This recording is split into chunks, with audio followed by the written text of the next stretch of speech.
Whenever Mario 64 DS gets brought up in a conversation, the game always gets compared to the original. Many people love it and say that it's far better and more enjoyable because of the content it adds, but the majority say that it's worse and think that it doesn't even come close to the N64 version because of its flaws. It's a pretty divisive topic where every now and then a video covers the game with the same question. Is Mario 64 DS worse than the original?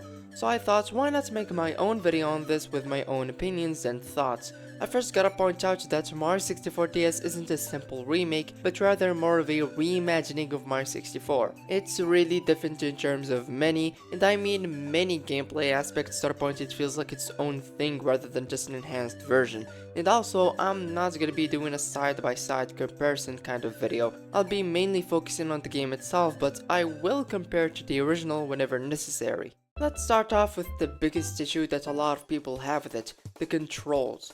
I'm pretty sure you heard most people complain about the D-pad controls and how the game is almost unplayable because of them, which is understandable but also a bit over-exaggerated in my opinion. It's not as fun to control Mario in here and you can mess up really bad just because of the movement in this game, and that's what makes it sometimes very frustrating to play.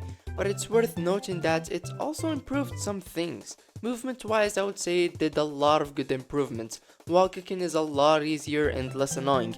You don't have to press the button the moment you come in contact with a wall anymore and get pushed away when you press the button slightly early or late, because now you can slide on walls. And diving midair serves more as an extra small horizontal jump, which I highly prefer more than how it was in the original where it was just diving into the floor, especially because it can save you in multiple instances from dying. Mario also jumps higher compared to the original, which doesn't change the gameplay or difficulty much, but it does make platforming slightly easier. A lot of people also hate the fact that you have to press Y to run, which I guess is reasonable, but I personally don't really have a problem with it.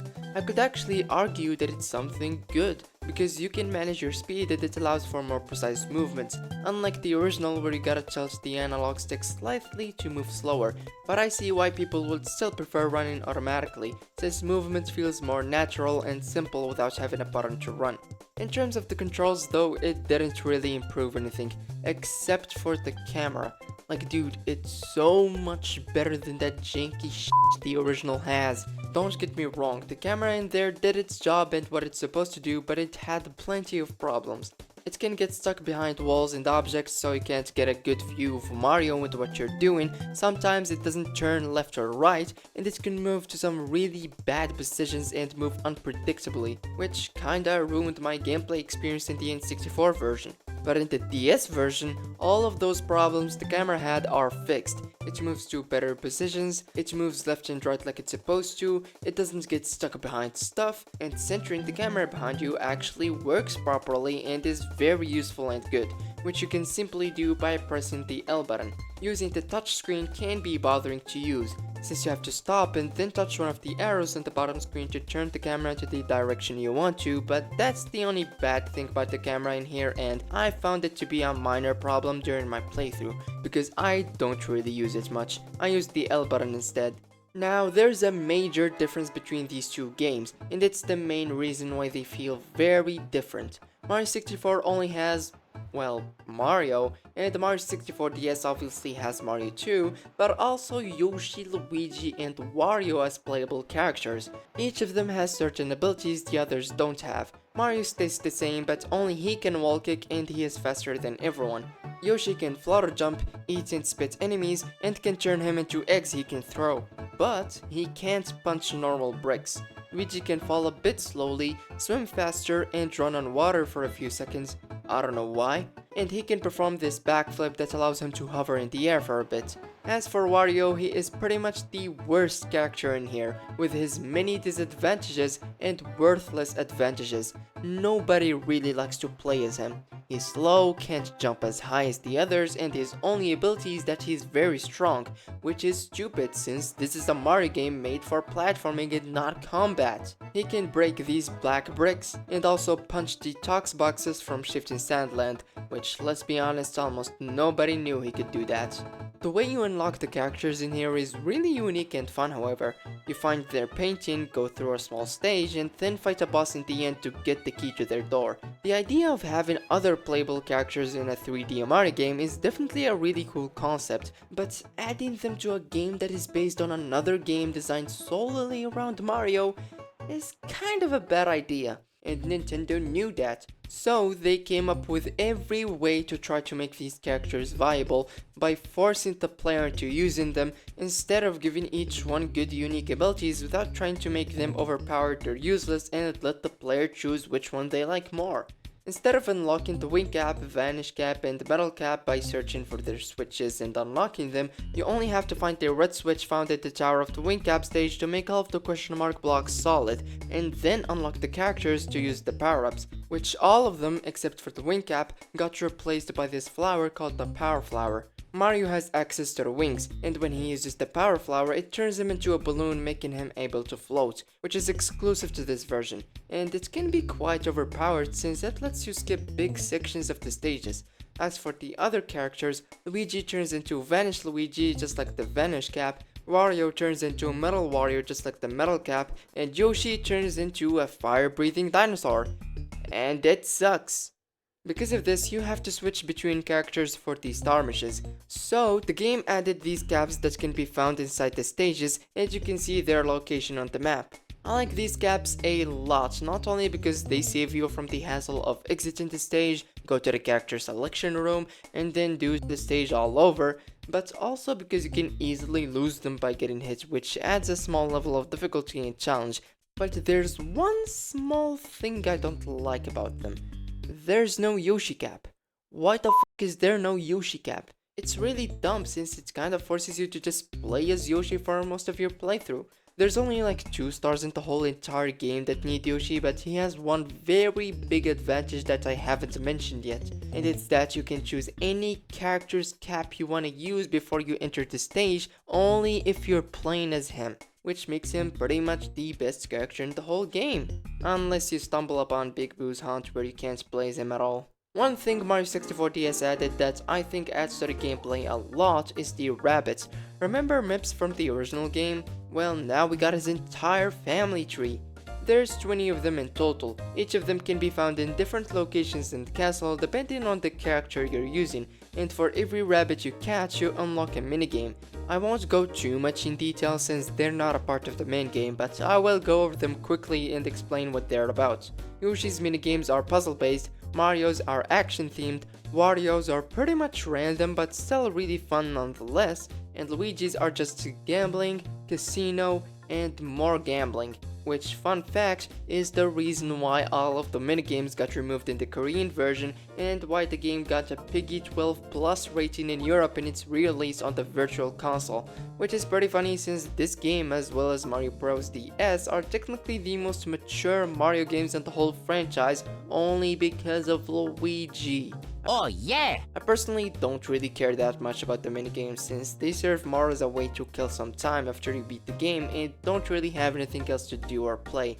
But as a kid, these were very fun and addictive, and I think they're a really good collectible and very rewarding.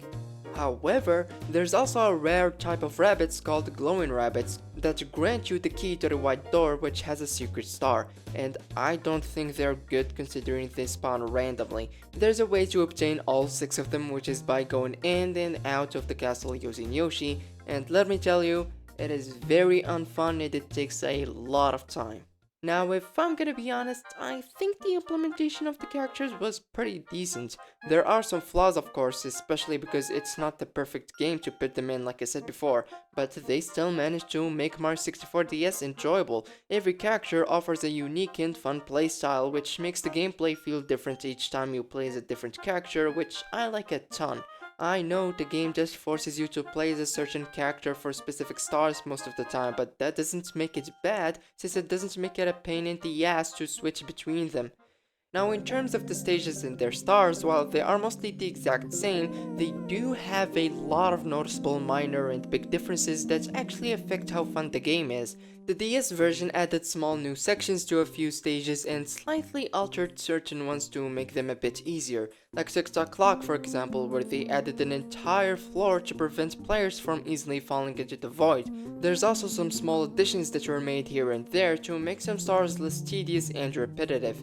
For instance, Hoot the Owl now appears near the spawn area in Tall Mountain after you get the first star, so you don't have to go up the mountain over and over again, which you need to do for most of the stars in this stage.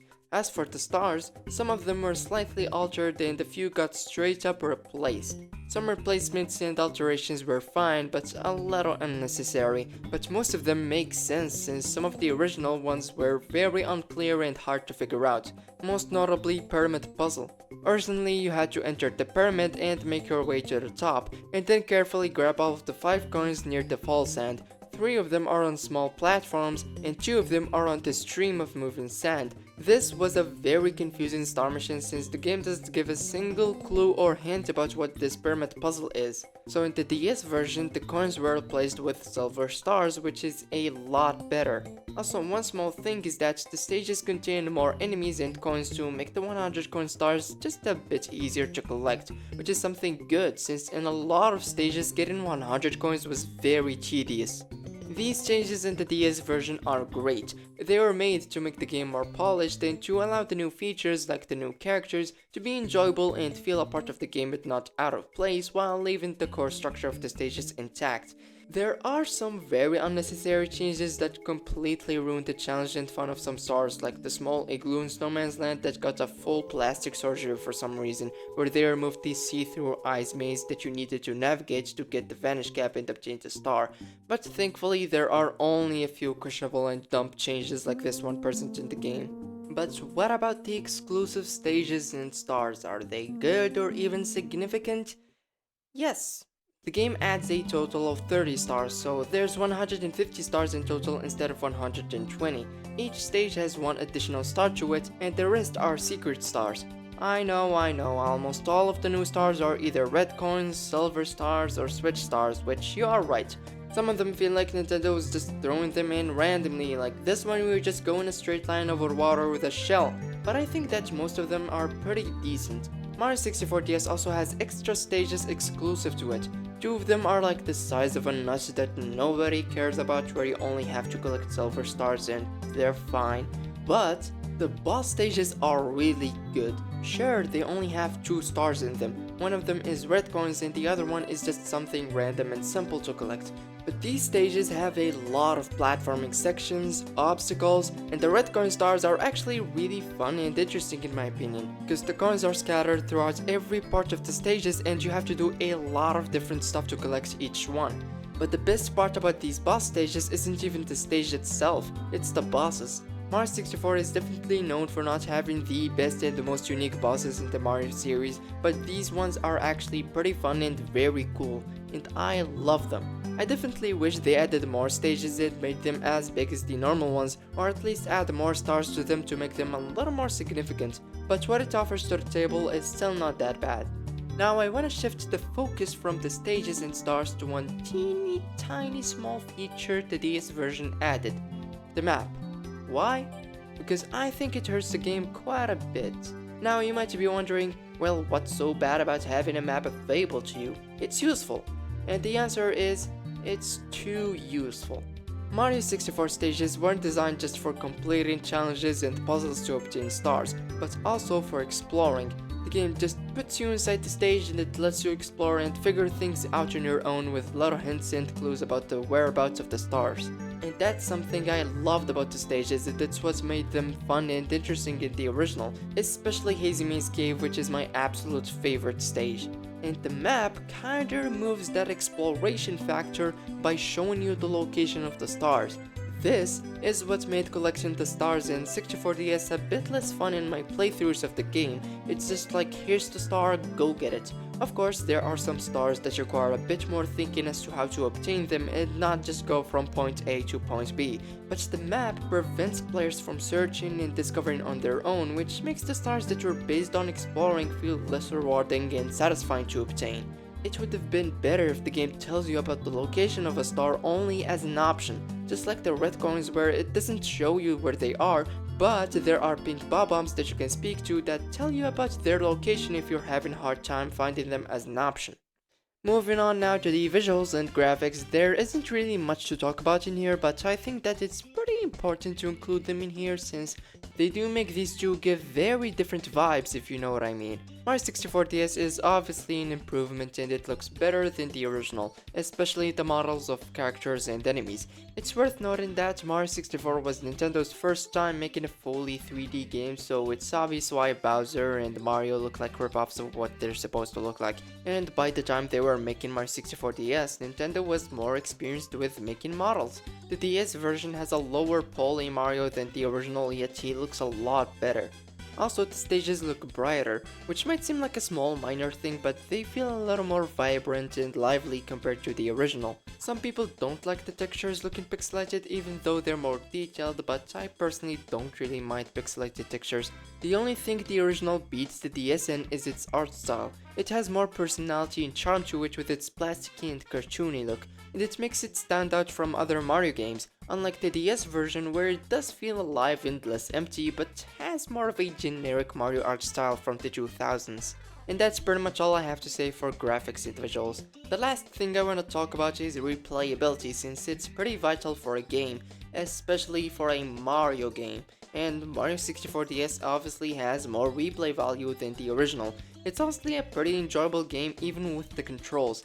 Don't get me wrong, the original is very fun, but compared to the amount of different things Mario 64 DS offers, makes it a lot more replayable. Different playable characters, collectible rabbits that unlock minigames, new stars, new bosses, and the game is a lot more refined and polished.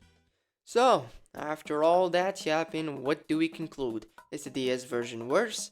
Well, in my opinion, no. But is it better?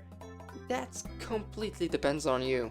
Mario 64 focused more on how fun the controls are for the player rather than the stages and star missions, because it was the player's first time moving in a 3D place back then. But Mario 64 DS was developed for the DS, and obviously the game wasn't going to be as fun as the original with a D-pad. So it focused on refining the content of the original as well as adding new characters to compensate for the controls. Like I said in the beginning of the video, both games are very different even though they're both called Mario 64. If you want a more polished game with a lot of content, go for Mario 64 DS. But if you prioritize controls and don't think the content is that significant, go for Mario 64. As someone who grew up with the DS version, I never really thought of playing the original until I decided to make this video. I had a lot of fun with it to the point I 100%ed it 2 times in the span of 4 days. It's just so simple yet really enjoyable to play.